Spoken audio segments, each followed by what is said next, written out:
حضرت مالک بن دینار فرماتے میں نے 60 حج کیے. ایک حج کے موقع پر میں نے بڑا رش دیکھا, لاکھوں کا اجتماع ہوا. میری باتوں کی سمجھ تو آ رہی ہے نا آپ دوستوں؟ جو نہیں بول رہے انہیں بھی آ رہی ہے نا؟ اللہ جزا دے.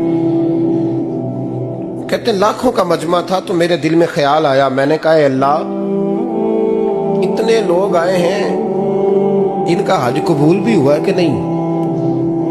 فرماتے ہیں میں سوچ رہا تھا تو رات کو نا خواب میں نے کسی کہنے والے کو کہتے ہوئے سنا کہ سب کا قبول ہو گیا. بلخ کا رہنے والا محمد بن ہارون بلخی ہے, اس کا حج قبول نہیں. فرماتے ہیں شہروں کے علیحدہ علیحدہ خیمے لگتے تھے. اب بھی آپ حج کرنے جائیں تو پاکستانیوں کی رہائشیں علیحدہ ہوتی ہیں, انڈین کی علیحدہ, بنگلہ دیش کے علیحدہ, مصری, یمنی, سب لوگ علیحدہ علیحدہ رہائشیں ہوتی ہیں, جھنڈے لگے ہوتے ہیں ملکوں کی. کہتے ہیں میں نے سویرے اٹھ کے ڈھونڈنا شروع کر دیا. ڈھونڈتا ہوں وہ بندہ ملے. کہتے ہیں جہاں بلخ شہر کے لوگ رہتے تھے وہاں چلا گیا تو میں نے لوگوں سے پوچھا تم میں محمد بن ہارون بلخی کون ہے؟ لوگ کہنے لگے وہ تو بڑا نیک آدمی ہے, پرہیزگار ہے, بڑے بولے بالے, بڑے اللہ والے, ریاض آپ کو بس ہم ہی جانتے ہیں, وہ تو بڑا نیک ہے, پرہیزگار آدمی. میں نے کہا اچھا کہاں ہے؟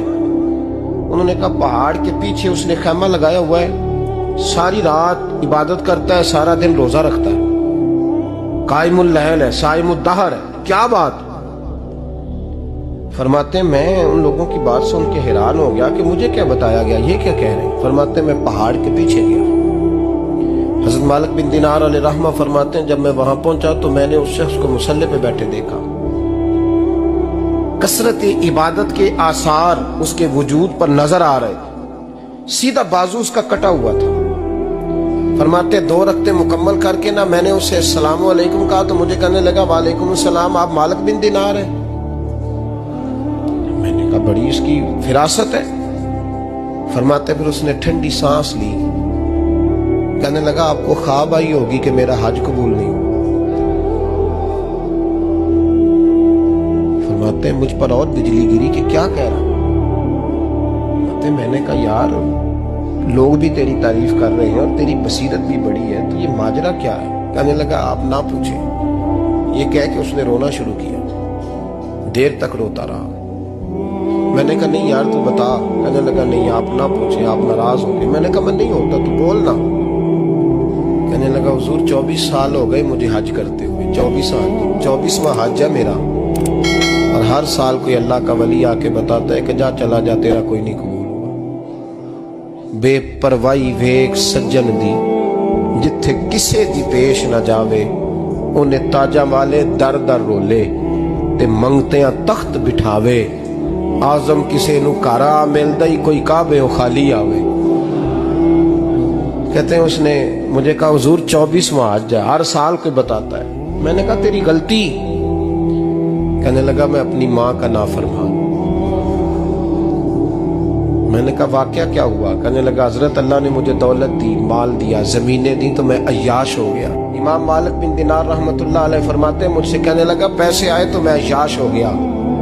رمضان کا مہینہ تھا, عصر کے بعد میری اماں افطاری کی تیاری کر رہی تھی. میں گیا, میں نے کہا شراب پی ہوئی, اماں روٹی دے. تو اماں کہنے لگی شرم کر, شرم کر, روزہ رکھا نہیں تو جنہوں نے رکھا ہے ان کا تو خیال کر. کہتے اماں کی بات کا مجھے غصہ لگا.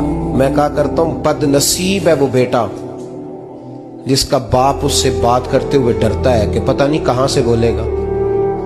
بد نصیب نہیں وہ بیٹا جس کی ماں اس سے بات کرتے ہوئے سہم جاتی ہے کہ پتہ نہیں کون سی بولی بولے گا. بد نصیب نہیں کہ ماں باپ بھی جس سے کھول کے بات نہ کر سکے.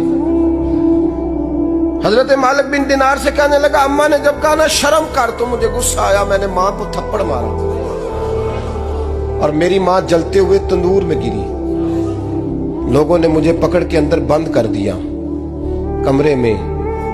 ساری رات میں شور سنتا رہا پر نشے میں دھوت رہا. سویرے آنکھ کھلی تو میری بیوی بیگ باندھ رہی تھی. میں نے کہا کہاں جا رہی ہو؟ کہنے لگی جو ماں کا نہیں بنا میرا کیسے بنے گا. میں نے کہا میری اماں کا وہ تو لوگوں نے رات کو ہی دفن کر دی جنازہ پڑھ کے. تڑپ کے کہنے لگا مجھے کیوں نہیں بتایا؟ تو کہتے ہیں لوگ کہنے لگے تیری مرتی ہوئی ماں کہہ گئی تھی اسے میرا منہ نہ دیکھنے دینا.